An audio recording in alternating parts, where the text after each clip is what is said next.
Bismillah ar-Rahman ar-Rahim. Assalamu alaikum. It's almost 9 o'clock, and we are now going to be talking to Dr. Faisal Suleiman about a very, very important matter, and that, of course, is bursaries.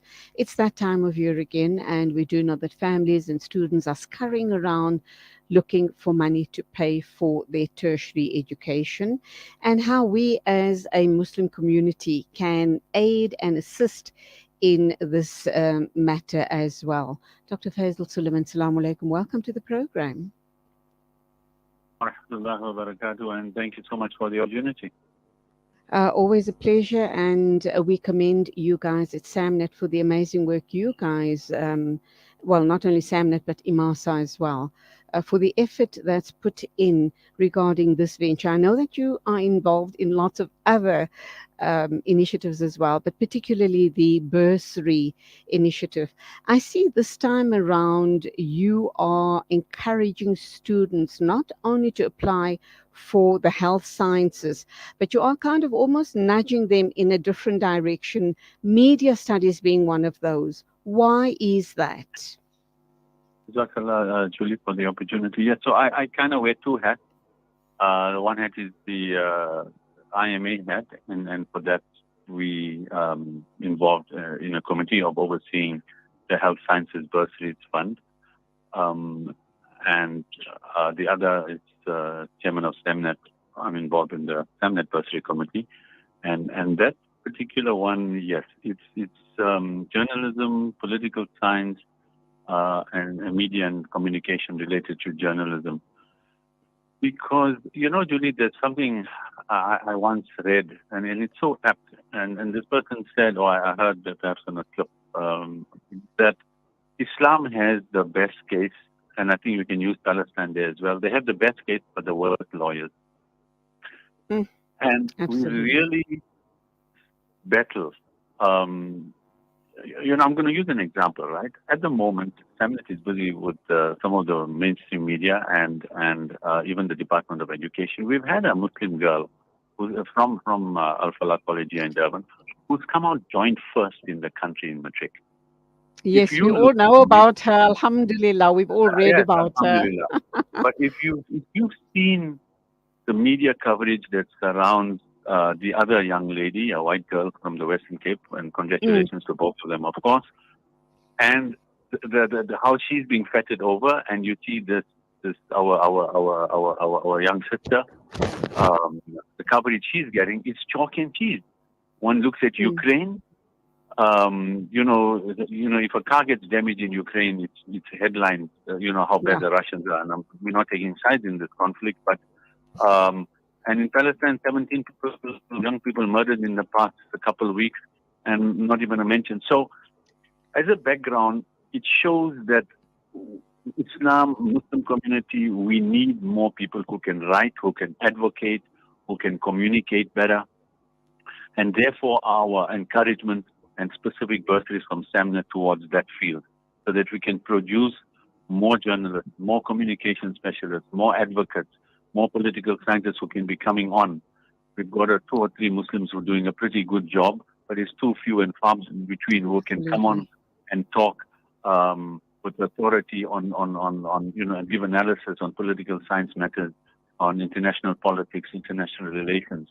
And I think this is where the Zionists have a very poor case, an illegal, racist case, but they have the best lawyers, if I can put it that way. Absolutely. And their infrastructure, Faisal, when you look at the Jewish community, you know, what's admirable about them is, you know, their thinking and just how they, you know, how they collaborate with each other and how they ensure that the right minds are together addressing the issues they are faced with, and how they correct and fix those issues, and how they groom their young people.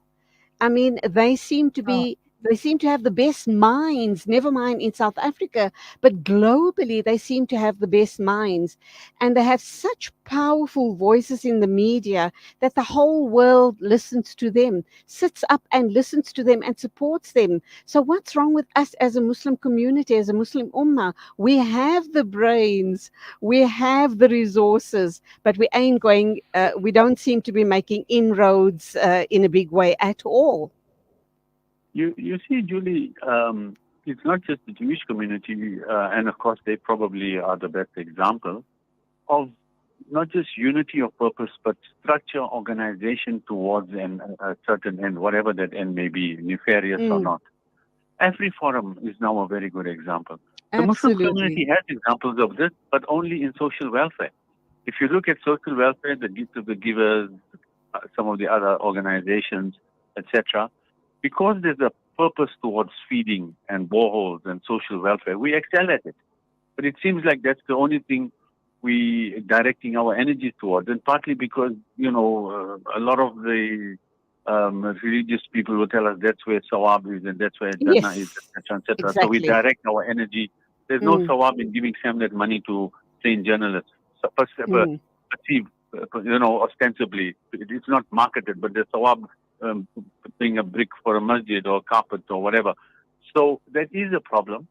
And it's yes, it is about brains, but it's also about priorities of a community, direction, funding. Funding makes things happen.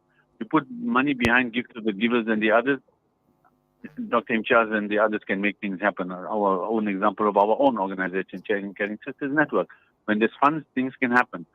Absolutely. When there's funding towards bursaries, and this is so a dual appeal, from our point of view, both from the IMA as well as SAMNET, is to people who are listening who have zakat and lila, please donate. And for the students and the parents who are listening, if you have a student who's got an acceptance for one of the two courses, whether it's the media and journalism or the other one, please apply. If we have the funds, we'll be happy to have that. That's what it's there for. Money is not to be collected to be hoarded. So it's about that. Our thinking, really, it's about Sorry? our thinking. It's about our priorities and our thinking having to change. Absolutely, yes. And therefore, you can then create your own narrative. We cannot be just the consumers and the repeaters of news. We have to be the creators, the producers of news. And that needs money, it needs expertise. And therefore we encourage people to go in those directions. Documentaries, people being able to film and make documentaries, etc. We don't have those skills in the community, sadly. But a lot of reason because, funding, community disapproval of those careers, etc. And today, for journalism, as you are doing now, you can do it from your home. You can write. You can be the best writer in the world from your laptop sitting on the beach. Not the Durban beach at the moment, but some other beach. So, yes, it is about, as you said, it's not about lack of brains. It's not about lack of that we don't know what needs to be done. It's about redirecting funding. It's about redirecting some of our priorities, not only towards social welfare and relief and feeding, but partly education and of course, advocacy, producing people who can go out and speak and go out on Twitter and be able to communicate. And like I said, we have such a good case. We just don't know how to present it. Undoubtedly, Faisal, I am seeing a lot of young minds, young people coming through, and there does seem to be a very positive shift in their thinking. So inshallah, this next generation of ours are going to make that shift and start, moving people in the right direction. And hopefully in 10 years' time, maybe even sooner, we will be seeing a dynamic shift and change in the perspective of the Muslim youth and the Muslim Ummah, inshallah. That being said, Faisal, and we need to continue hearing voices like yours as well, very loudly in all of the different platforms. It's important that we hear these voices. So inshallah, may you and your lovely wife as well continue the work you guys are involved in. Let's get back to the issue of the bursaries. How many bursaries are available this year, and the criteria for applying for bursaries? So there isn't a number in a sense that we have funds available. Clearly, we budget for the students we have already to take them right through. So in the IMA bursary case, some of it is quite long, medicine 6 years, dentistry 5 years, etc. So we make provision for funding of those that we've got on board. But whatever other funds are available, depending on, some students need 20,000 a month. We've got students who need 100,000 a month. Fees, books, transport, and those who need residence goes up to 200,000 a year, not a month, of course, a year. So it depends what we get and how we can help.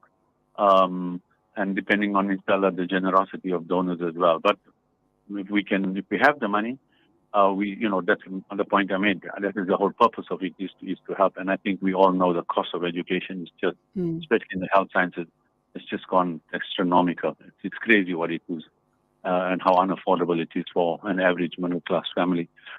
In the SAMNET case, similar much less money comes in. But from what we have, inshallah, depending on, we've got 3 students that we carrying over from previous years, but depending what applications come in and what funds we have, same thing will apply.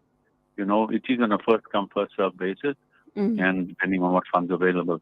The criteria from the IMA Health Sciences Bursary Fund, it has to be a recognized degree by the HPCSA in a recognized institution. So, we won't fund psychology done through a little, homeschooling college or something like that. It has to be a recognized degree from a recognized tertiary institution because it goes towards future employability. We cannot waste money and pay for something that you can't get a job with it afterwards, because it's not recognized. It's sort of a problem getting a job with it. And that would be a sort of wasting or abusing people's money. And on the SAMNET side, it has to be, university political science, recognized like a DUT, tertiary institution for media or journalism. And we would gladly look at something like that. But, to say I'm studying communication from, again, a small little college in the middle of a CBD, we won't fund something like that because really they're not going to get you a job now. You're going to be getting a diploma or a sometimes it's a degree, but it's useless. So it must be something recognized for the same reasons. You can be employed. You actually you learn something, you can do something with. And thirdly, we can't just throw the amana we have given to us. Absolutely. Let's find my final question. Obviously, these bursaries are only available for Muslim learners, students, simply because we are talking about zakat. Yes, the bulk of the funds we have in both organizations is zakat, and therefore we're restricted to Muslim. We've got very, very little lillah funding at the moment. Inshallah, if funding comes, and then we'll, announce that we do have lillah funding as well. But like I said, Allah has made provision for this funding to use people who cannot afford to study, or even, like I said, today, a joint income of 20,000, you're not going to be able to afford someone at university full time. Absolutely, because the cost of living. So we are aware of these things. So it's a balance between being strict with the rules, but also understanding the cost of living. So we do neither. We don't turn down people who should be able to be helped, nor do we, on the other hand, just be frivolous and throw money away. Faisal, definitely my final question. Regarding these students that do eventually graduate and go on to find meaningful, meaningful employ, are they expected to pay back? Is that a condition, or do you kind of hope that they'll do the right thing by trying to pay back whatever they can so that you do have funds for future students? Yes, no, these are bursaries, so they're not payable back in kind. But as you said, the idea with SAMNET is that we say to them, we'd like you in your school holidays, for example, to help us writing, to go on social media, help with that sort of thing. Some students are naughty and don't do it, some do a little. But again, as you said, on the IMA, we'd like to see them get involved in IMA projects. So, for example, in Durban, we just, have screening for the Hujjaj, where our medical students come in and help with the screening and taking blood sugars and blood pressures and general examinations, etc. Their screening is held in the different IMA branches nationally and other projects, our convention, etc. So we like to see our bursary students come participate in that. But no, there's no repayment.